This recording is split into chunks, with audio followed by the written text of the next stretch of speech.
तुम्ही आमच्याशी संपर्क केलात की तुमची आर्थिक फसवणूक झालेली आहे.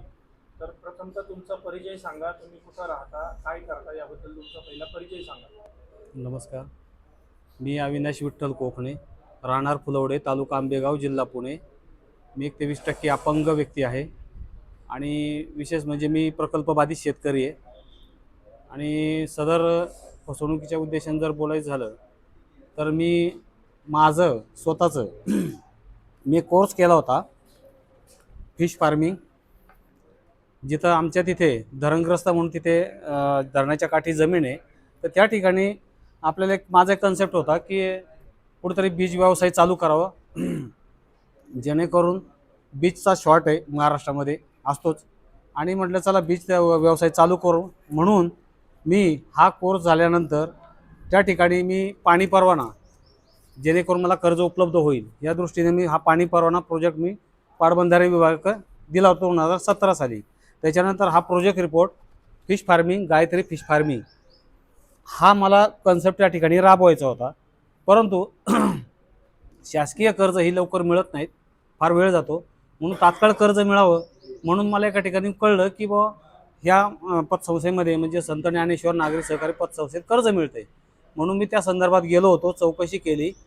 त्यांनी त्या संदर्भात माझ्याकडून सातबारे घेतले. त्यानंतर त्यांनी माझ्याकडून चेक घेतले, 10 चेक घेतले आणि KYC कागदपत्र वगैरे घेतली.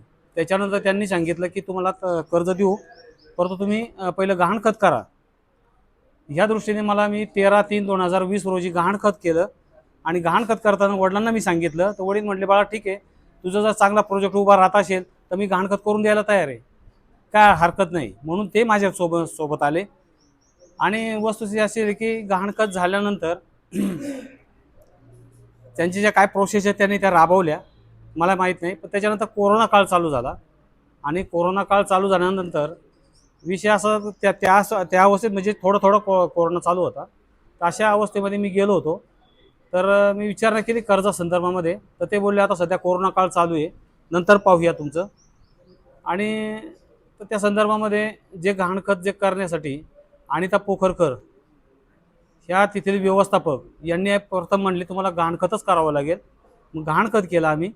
त्यानंतर मग संस्थेत गेल्यानंतर ज्यावेळेस आम्ही पुढचे प्रोसेस काय वगैरे विचारण्यासाठी गेलो, तर त्यांनी एक सांगितलं की आता लगेच होणार नाही, गहाणखत म्हणजे कोरोना काळ चालू आहे. कोरोना काळ झाल्यानंतर मग तुम्हाला तसं आम्ही सांगू. त्यानंतरची प्रोसेस मला काही माहिती नाही, म्हणजे विशेष सांगायला हरकत नाही. आणि त्यानंतर एक वर्ष गेलं आणि पावसाळा चालू झाला, वर्ष गेलं त्यामध्ये. त्यानंतर 1 जानेवारी 2021ला माझा ॲक्सिडेंट झाला, अपघात झाला. टेन्शनमुळं की काही लोकांकडून असं कळलं की अरे तुला कर्ज अजून काही मिळालेलं नाही आहे, तर ह्याबाबत तू चौकशी कर. आता हे डोक्यात माझ्या टेन्शन असल्यामुळं त्यामध्ये माझा अपघात झाला. त्याच्यात माझे 7-8-10 महिने गेले जागेवरती. आणि त्यानंतर 2022ला मला असे वडील आमचे बाहेर फिरायचे. आणि विशेष म्हणजे वडील माझे एक प्रतिष्ठित व्यक्ती आहेत, एक ज्येष्ठ म्हणजे कीर्तनकार आहेत, एक वारकरी संप्रदायातली व्यक्ती, ज्यांचा दर कर्जत तालुक्यामध्ये अनेक 60-65 गावांची ते दिंडी आणतात. आळंदी या ठिकाणी आजही त्यांची धर्मशाळा आहे. आमचे आजोबाही वारकरी संप्रदायात असल्यामुळं आमचा हा वारसा हा वारकरी संप्रदायाचा आहे. आणि अशा अवस्थेमध्ये वडिलांना ते बाहेरून कळलं की बा तुमच्या मुलांनी कर्ज घेतले, त्याचे हप्ते भरलेत. आणि त्यांना हे बसलं की चला मुलांनी तर 1 रुपया घेतलेला नाही याच्यामध्ये, हे त्यांना माहिती. कारण घरातली व्यक्ती म्हणले तर माहिती असणारच ना. का ह्या जर एखादी व्यक्ती समजा कर्ज घेते तर घरात माहिती होणार नाही असं अशक्यच आहे. त्यांना म्हणले मुलांनी काही कर्ज घेतले नाही, झालं काय. त्याच्यामुळे त्यांना ह्या बाबतीमध्ये मानसिक त्रास झाला थोडासा. त्यानंतर त्यांचा त्रास वाढत गेला, जसजसं यांच्या चुकीच्या पद्धतीनं कारवाई वाढत गेला तसा त्रास वाढत गेला. त्यानंतर 2023मध्ये ते हरवले, म्हणजे पुण्यामध्ये बेवारसच गेले ते. आणि गेल्यानंतर मग आम्ही घोडेगाव पोलीस स्टेशनला तक्रार केली ह्याबाबत. तर जवळजवळ 18 ते 19 दिवस वडील आमचे हे बेवारस अवस्थेमध्ये पुण्यामध्ये फिरत होते, पण त्याचा तपास लागत नव्हता. 2 वेळ तपास करण्याचा प्रयत्न केला, तपास काय लागला नाही त्यांचा. पुन्हा एकदा मग आमच्या घोडेगावचे वाजे साहेब म्हणून आहेत API, त्यांना घेऊन गेलो. ते साहेब काही करून रिक्वेस्ट करून आमच्या वडिलांना शोधा, कारण ते ज्येष्ठ नागरिक आहेत. जर त्या टायमाला शोधल्यानंतर अशी अवस्था आली का ते याचं पुणे कॅम्पमध्ये एका लेडीज क्लबच्या बाजूला फुटपाथवर बसलेले चड्डीवरती भिकारी अवस्थेत त्यांच्या पुढे टकुरे टाकलेले होते. आणि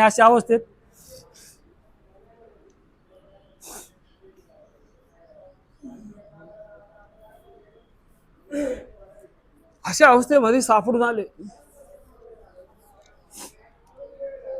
आणि ॲक्च्युली त्यानंतर त्यांना मी दवाखान्यात नेलं. बरेच उपचाराला माझा वेळ गेला त्यामध्ये.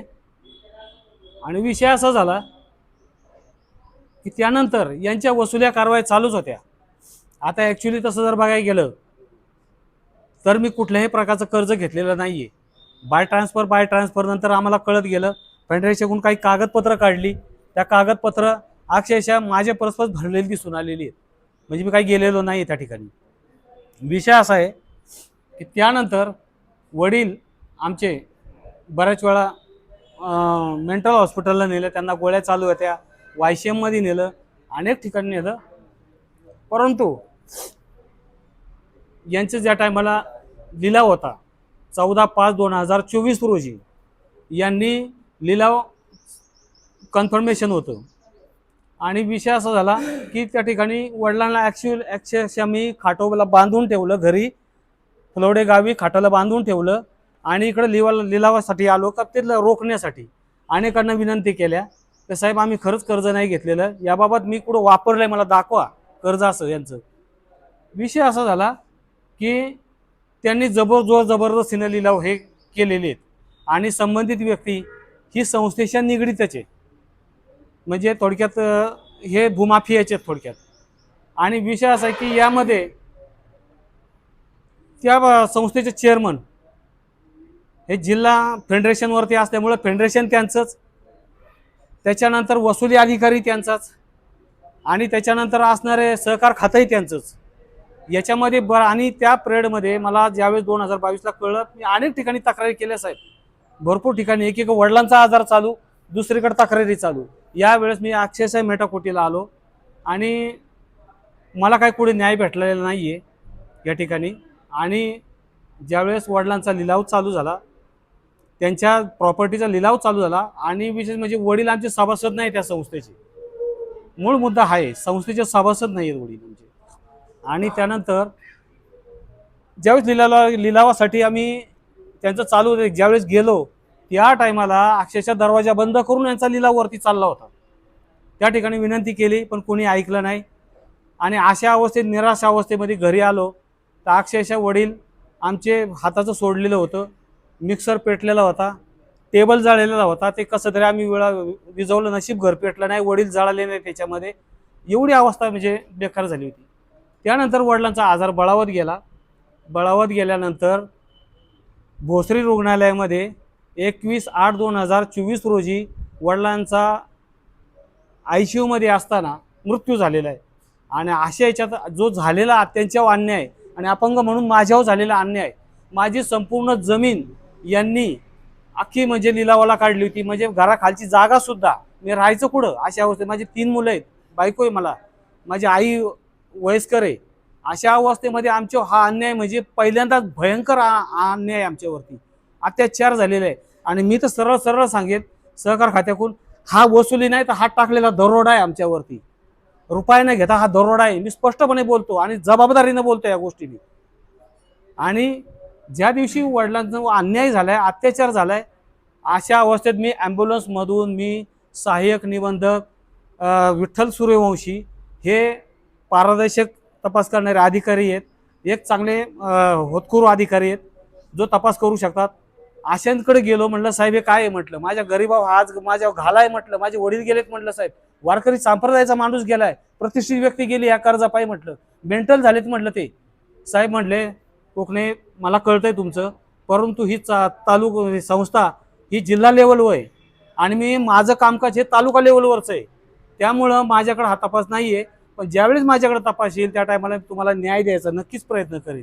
तुम्ही आता वडिलांची विटंबना करू नका, हे वारकरी संप्रदायाची व्यक्ती आहे, नका विटंबना करू, घरी घेऊन जा.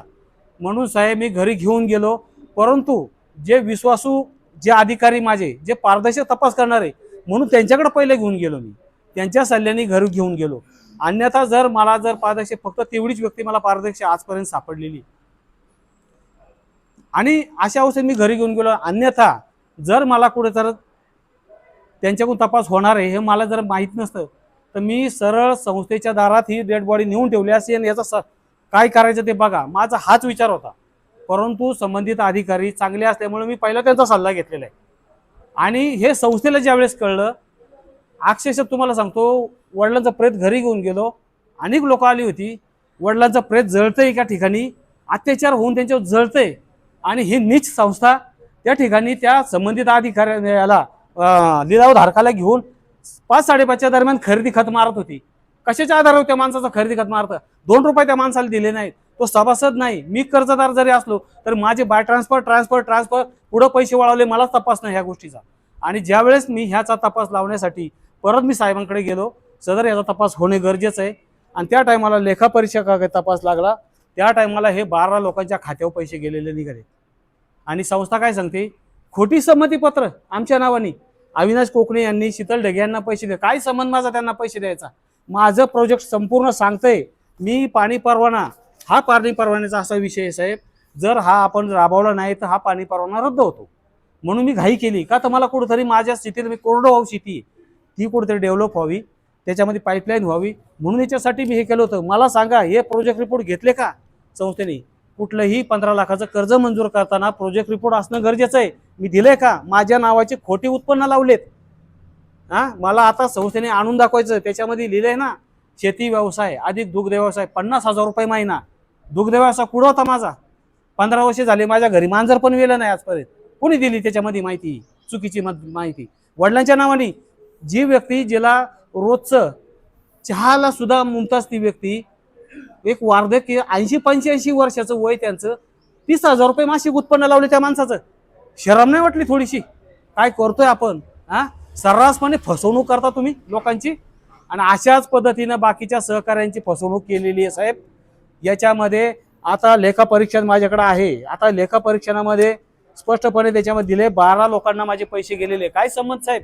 खाती कोणाची आहेत? संस्थेची फ्रॉड खाती, ज्याच्यामध्ये पूर्वी संस्थेने फ्रॉड केला होता. अशा खात्यांमध्ये सर्रासपणे कर्जदारांच्या पैशाचा तिथं वापर केलाय. शेतकऱ्यांना थकीत दाखवून सरळ त्यांच्या जमिनी काढलेल्या आहेत, खोट्या वसुलीखाली. कोणचा 101चा दाखला?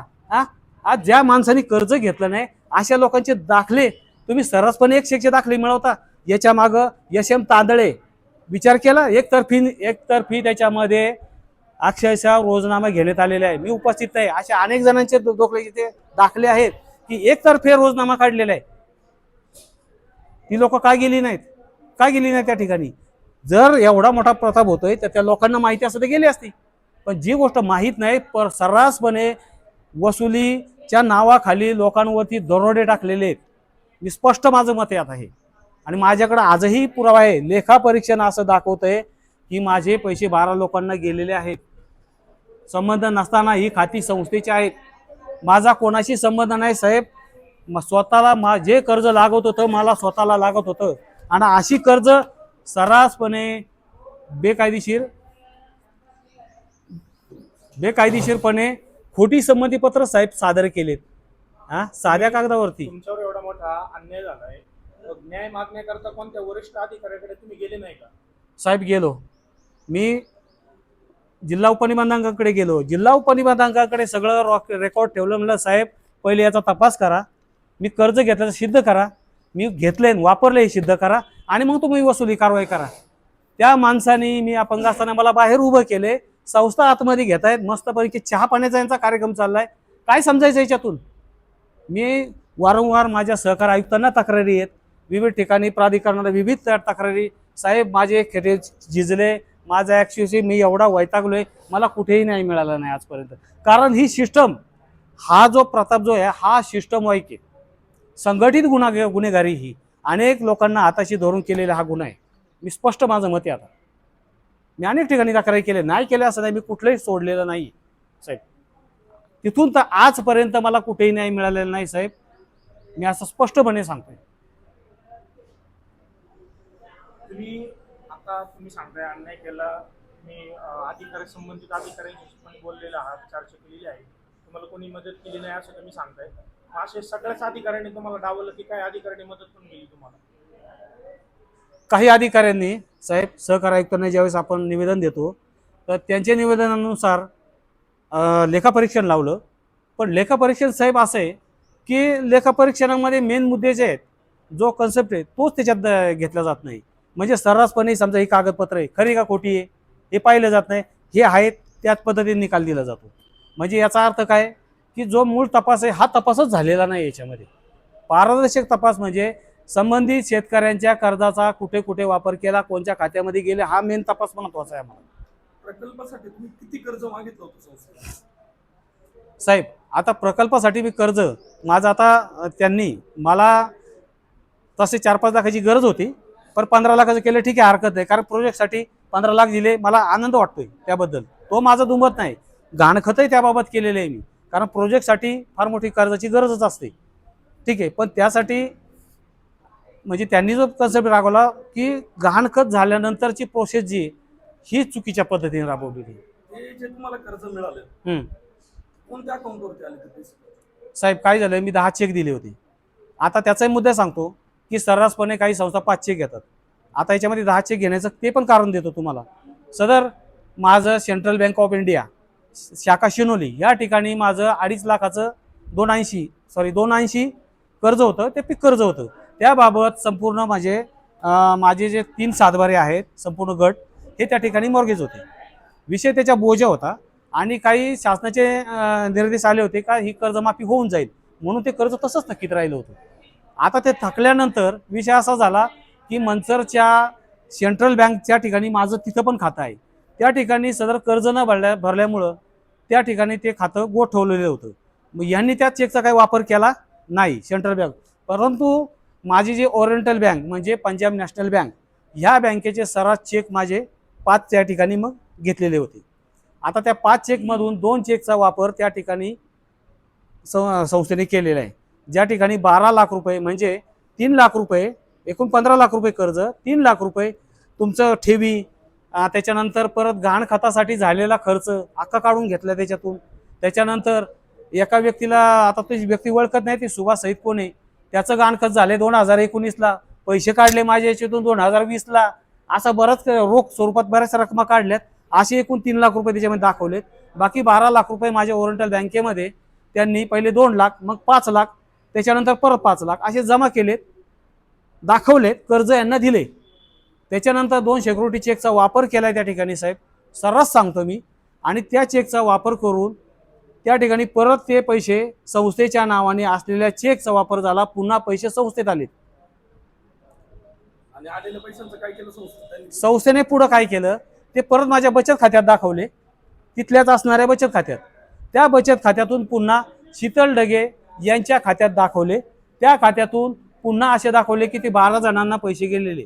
म्हणजे कामधेनू, गोल्ड लोन असे जे ठेवी ज्या तारण. 12 जण जे आहेत ते तुमचे नातेवाईक आहेत का? नाही साहेब, मी ओळखीतच नाही त्यांना. कोण आहे ते? यांना 12 जणांना तुमच्या कर्जाची रक्कम देण्याचं कारण काय? मला तोच गोड प्रश्न पडलाय, कारण ही खाती संस्थेची साहेब, माझा काही संबंध नाही त्याची, ना शीतल ढगेशी संबंध आहे. मी स्पष्टपणे काय दाखवते, माझे प्रोजेक्ट रिपोर्ट दाखवते साहेब. मला कर्जाची गरज होती. माझं आजही कोणाला विचारलं तिथं तर मला आजही लोक गावातले विचारतात काय झालं तुझ्या कर्जाचं बुवा, तू प्रोजेक्ट टाकणार होता, काय झालं बुवा. आता लोकांना मी काय सांगत फिरू, कारण माझी काय फसवणूक झालेली इकडं. याचा अर्थ म्हणजे शीतल ढगे आणि यांचा संस्थेचा काय संबंध आहे मला माहिती नाही. शीतल ढगे व्यवस्थापक होते ना तिथे? नाही, तिथे त्या ठिकाणी कर्मचारी होत्या आणि काय पद काय होतं त्यांचं? त्यांचं लेखनिक पद होतं. आणि त्याच्यानंतर काहीतरी मला वाटतं त्या पेठ शाखेत होत्या त्या माझ्या अगोदर. 2017चा विषय हा, त्यामुळे त्याबाबत मला डिटेल एवढं माहिती नाही. त्यांना अधिकार कोणी दिला ते पैसे तुमच्या त्यांच्या खात्यात, तुमचे पैसे त्यांच्या खात्यात ओढून देण्याचा? त्यांना आता अधिकार काय दिलाय, कसं दिलंय याबाबत मी संभ्रमावस्था आहे माझी. परंतु यामध्ये ज्या टायमाला त्यांच्यावरती संस्था सांगायला आली का यांनी ते कर्ज वापरले, त्या टायमाला शीतल ढगे यांनी स्टेटमेंट दिले. त्या ठिकाणी स्टेटमेंट दिलेले, त्याच्यामध्ये संपूर्ण लोकांचे जे दिलेले संमतीपत्र आहे, हे संमतीपत्र त्यांनी हायकोर्टाला पण सादर केले, विविध प्राधिकरणालाही सादर केले. सदर माझ्या याच्याहून गैरव्यवहार हा संस्थेने फिरवलेला आहे. सदर आता ह्या प्रकरणामध्ये एक एक एक एक म्हणता अनेक जणांचं असं प्रकरण समोर यायला लागलं आणि अनेक लोक ज्यावेळेस एकत्रित संघटित आलो आम्ही त्यावेळेस कळलं की याचं बी फसवणूक आहे, त्याची बी फसवणूक आहे. आता एक व्यक्ती खोटा बोलेल, सगळीच खोटं नाही बोलणार. त्याबाबत सदर शीतल ढगे यांनी दिलेलं स्टेटमेंटमध्ये प्रत्येकाचे पैसे हे कुठं कुठे गेले याबाबत त्यांनी संमतीपत्र कोर्ट ॲफिडेविट करून दिलेले आणि कोर्टाला दिलेले आणि संबंधित अधिकारी सहकार आयुक्त असेल वगैरे असं तपासाक आम्ही दिलं होतं. परंतु यावर सुद्धा तपास नाही. म्हणजे आणि त्याच्यामध्ये आता लेखापरीक्षणामध्ये HD डोके यांच्या लेखापरीक्षणामध्ये 10 जणांची नावं होती. त्यापैकी 2 जणांचाच तपास केलाय, झालं लेखापरीक्षण संपलं. 2 जण त्याच्यामध्ये माझं निघाले, 12 जणांना पैसे गेले. त्यांनी जे स्टेटमेंट दिलं होतं की 12 लोकांना तुमचे पैसे गेलेले आहेत, त्या लोकांचं स्टेटमेंट याच्यामध्ये दिसून आलं की बा ह्या लोकांना पैसे गेले. कारण लेखापरीक्षण सांगते. याच्याहून बाकीच्या लोकांची सुद्धा कशा पद्धतीने फसवणूक झाली याचा अंदाज आपल्याला येतोय. म्हणजे याचा अर्थ ते सत्य बोलत आहे. किती प्रकरण अशी निघली तुमच्यासारखं? जवळजवळ 19 प्रकरणे आहेत साहेब. या संस्थेची. हो त्यांनी कुठं दाद मागण्याचा प्रयत्न केलेला नाही आज की तुमच्या बरोबर आहेत ते? हो, आमच्या बरोबर आहेतच. ज्यावेळेस प्रत्येकाचं ज्यावेळेस वेगवेगळं आमचं तोपर्यंत आमची एकमेकाची काहीच माहिती नव्हती. 2000 जवळजवळ 22च्या अगोदर जर विचार केला तर काहीच माहिती नव्हती. पण यांचं झालं त्यांचं झालं असं म्हणजे एकत्र आल्यानंतर तो मुद्दा कळला की याची फसवणूक झाली, त्यांची फसवणूक झाली. त्याच्यानंतर मग संस्था सावध होऊन अनेक खोटेनाटे पुरावे तयार कर किंवा त्या संबंधित अधिकाऱ्यांना भेट, कुठंतरी तपासाला कुठंतरी फाटाच फोड, हे बरेच प्रकार यांनी केलेले आहेत. आम्हाला थोडीशी तुमची माहिती मिळाली त्याच्यामध्ये तुम्ही काहीतरी आंदोलन केली होती. हो नक्कीच साहेब. आता जर कोणत्याच जर आम्हाला प्राधिकरणाकडून न्याय नाही मिळत तर शेवटी उपोषणाला बसणार आम्ही. 2022 साली आम्ही आंदोलनासाठी बसलो. अनेक शेतकरी 24ला बसलो. तर त्या दरम्यान आम्ही साहेबांच्या म्हणजे नामदार साहेबांच्या समोरच आम्ही अस्मिता भवन तिथं बसलो होतो. तर या बाबतीत कितीतरी लोक आमचे शेतकरी बेशुद्ध पण पडले. 18व्या दिवसापर्यंत उपोषण चालू झालं. अनेक मीडियांना आपण त्या ठिकाणी बोलवलं होतं. त्यातले काही लोक आली, आमची बाईट घेतली, त्यानंतर संस्थेची खोटी बाईट घेतली आणि तीच प्रसिद्ध केली आणि लोकांपर्यंत हा समज आहे. आणि आता बी त्या संस्थेचा चेअरमन आजही असं लोकांना सांगतो यांनी कर्ज घेतल्यात, यांनी आपापसात वाटल्यात, हे कर्ज बुडवे. कर्ज घेऊन आपापसात वाटायचं तुम्हाला परमिशन दिली का संस्थेने? तेच माझा मुद्दा आहे. मला एक सांगा साहेब, स्वतःच जमीन ठेवून कशाला लोकांना कर्ज वाटेल? मला दाखवा साहेब, मी उद्या संस्थेला देतो. आणि साधं संमती असं खोट्या टाईप केलंय कागदापत्रावरती, यांनी यांना कर्ज दिली 5-5, 10-10 लाख रुपये कर्ज. बरं एकाचं नाही 17 लोकांचं तेच. याची संमती एका त्याच्यात टाईप केले, एकाच फाउंडमध्ये टाईप केलेले साहेब. आजही तो लेखा परीक्षांचा मोठा अहवाल आहे त्याच्यामध्ये दिलेले. तुम्ही जे उपोषण केलं म्हणता ते उपोषण तुम्ही का बंद केलं, का सोडलं, कोणाच्या साहेब, सांगण्यावरून सोडलं?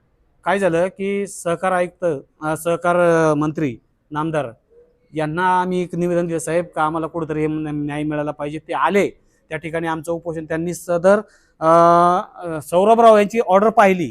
त्या ऑर्डरमध्ये स्पष्टपणे लिहिलेलं होतं की साहेबांच्या निदर्शनास आणून दिलं. साहेब म्हटलं कर्ज नाही घेतले, लोकांचे हप्ते भरलेले आहेत त्याच्यामध्ये. पण त्यांनी परत ते संबंधित अधिकाऱ्यांना सांगून का बाबा याच्या पारदर्शक चौकशी करण्यात यावी म्हणून चौकशीसाठी त्यांनी पुन्हा लेखापरीक्षण लावलं. पण त्या लेखापरीक्षणमध्ये DN काळे त्याच्यामध्ये अपुराच तपास आहे, अर्धवटच माहिती. या ठिकाणी काय केले सर, जिथं जिथं तपास लावला त्या ठिकाणी हस्तक्षेप करून चौकशीचे त्यांनी संपूर्ण चौकशीच बदललेली. अधिकाऱ्यांकडे जा, कोणाकडे जा. आणि यापूर्वी मला याचा एक अनुभव आहे, यांनी अनेकदा सांगितलं कुठेही जा, काय होणार नाही. सहकार क्षेत्र पूर्ण याने मॅनेज केलेलं आहे संपूर्ण. आज आम्हाला तेच दिसतंय साहेब. जरी एखाद्या अधिकाऱ्यांनी तपास लावला त्या ठिकाणी तरी त्या ठिकाणी त्याला दबाव वाटतोय मला, ह्या दबाव टाकल्यासारखा. पण काय आमचं काय सत्य माहिती देतोय ना आम्ही, सत्यापर्यंत कोणी जायलाच तयार नाहीये. आणि लोकांपर्यंत चुकीची माहिती जाती का यांनी कर्ज घेतलेत, बुडवलेत. तर या बाबतीमध्ये दिलीप वळसे पाटील साहेब यांनी चौकशी लावली होती, परंतु त्यातही काय आम्हाला काही न्याय भेटलेला नाही आहे साहेब. अनेक आम्ही ठिकाणी म्हणजे त्याबाबत धावपळही केली, सगळे केले. आजपर्यंत धावपळ चालू आहे आणि सतत यांचे आजपर्यंत गुन्हे घडतच आहेत.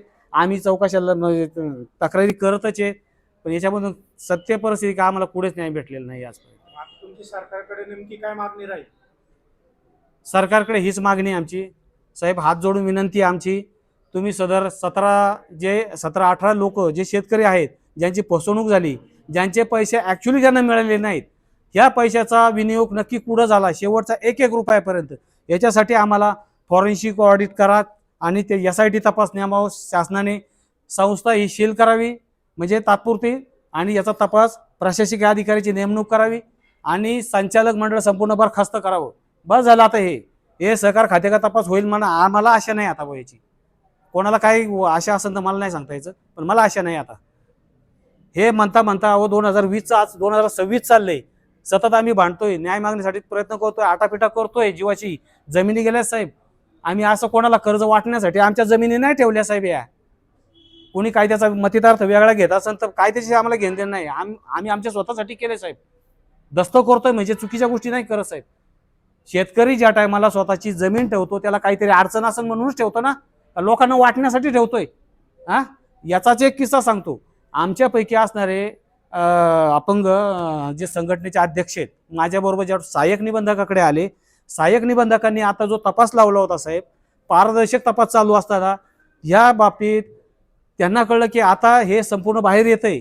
अचानक काय झालं माहिती नाही, कोणची ऑर्डर मिळाली, कोणत्या कायद्यानुसार माहिती मागवली. DDR प्रकाश लक्ष्मण जगताप यांनी पारदर्शक तपास चालू असताना तो तपास वर मागून घेतलाय. कशासाठी मागितलाय मला माहिती नाही. जागेवर ते तपास खंडित केलेला आहे या बाबतीमध्ये लक्षात आल्यानंतर. आणि माझ्या संबंधित दिव्यांग ज्या आता जे अध्यक्ष आहेत त्यांना साईटला घेऊन संस्थेचे काही लोक म्हणतायत, तुम्हाला माहिती का अविनाश कोकणे यांनी पैसे वाटलेत, कर्ज घेतले, तुम्हाला माहिती का, वाटून टाकले पैसे. त्या व्यक्तीने स्पष्ट सांगितलं, साहेब ही का बिस्किटचा पुडा आहे का, खोलला आणि वाटला लोकांना. म्हणजे इतक्यापर्यंत गलथानपणा. मला स्पष्ट शासनाला मागणी आहे साहेब, माझ्या वडिलांच्या मृत व्यक्तींना माझ्या वडिलांना न्याय मिळावा. त्याबाबत मी एक सामान्य दिव्यांग आहे, मी आर्थिक दुर्बल आहे, धरणग्रस्त आहे, प्रकल्प बाधित शेतकरी. माझी तेवढीच उपजीविकेचं साधन आहे. मी स्पष्ट सांगतोय, माझी 28 एकर धरणात जमीन गेली साहेब. माझा आमचा धरणग्रस्ताचा त्याग लय मोठा आहे याच्यामध्ये. शासनाला साधं जमीन आम्हाला नोकऱ्या सुद्धा देता नाही आल्या याच्यामध्ये. मग आम्हाला वाटलं जेवढी राहिली तेवढी जमीन कमी कमी प्रोजेक्ट टाकू, काहीतरी स्वतःचं उदरनिर्वाह साधन तयार करू. साहेब असं कोणाला कर्ज वाटण्यासाठी नाही दिले. हे जरा व्यथा समजून घ्या. हे काय अपंग व्यक्तीची व्यथा समजून घ्या. मी अनेक ठिकाणी मी त्यासाठी तक्रारी केल्याच साहेब. मी हे बघा, पोलीस अधीक्षकांना तक्रार केलेली साहेब. एवढंच नाही, जिल्हाधिकाऱ्यांना पण तक्रार केलेली. हे वडिलांचं मी पुराव्याशिवाय बोलत आहे साहेब, पुरावे आहेत माझ्याकडे. विवस्त्र अवस्थेत आढळून आले फुटपाथवरती. तपासले अधिकाऱ्यांनी, काय व्यथा आहे कधी समजून घेतली आमची, कोणी जाणून घेतले का खरंच कर्ज घेतले का न घेतले. आणि सर्रासपणे जर अशा 101च्या कारवाया जर एखाद्या निष्पाप व्यक्तींवरती लादून जर त्यांच्या अशा जर प्रॉपर्टी जात असतील ना, तर हा वसुली कारवाईने हा दरोडा आहे. दरोडा, दिवसा ढवळ्या टाकलेला दरोडा आहे. संघटित गुन्हेगारी करून दरोडे टाकले त्यांनी आमच्यावर. स्पष्ट माझं मत आहे. माझ्याकडे पुरावे आहेत. मला फक्त आता मला एकच सांगा, मी कर्ज घेतले वापरलंय एवढंच मला द्या. ते गेलं इकडं तिकडं ते मला नका सांगू. महाराष्ट्र राज्यामध्ये अनेक सामाजिक संस्था आहेत. अशा प्रकरणामध्ये ते लोकांना न्याय देण्याचं काम करतात, मदत करतात. तर अशा एखाद्या संस्थेकडे तुम्ही दाद मागायला गेले नाहीत का मग?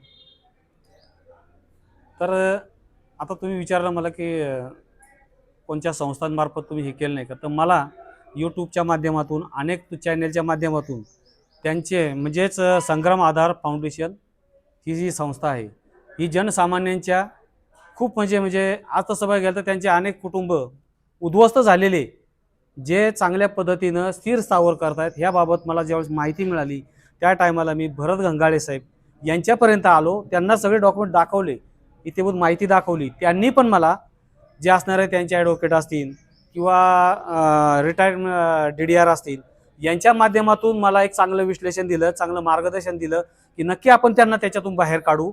आणि मला एक खरोखर असा दिलासा खूप वाटतोय की त्यांच्या माध्यमातून नक्कीच ह्या माझ्यावर झालेल्या अत्याचार अन्यायाबाबत हे नक्कीच बाहेर पडेल. मला याची नक्कीच खात्री आहे. कारण अनेक अशा लोकांचं की महाराष्ट्रामध्ये असणारी, आणि अगोदर जर विचार केला तर ही संघटना गोरगरिबांना खूप न्याय द्यायचा प्रयत्न करते. आणि हे जवळून मी पाहिलेले.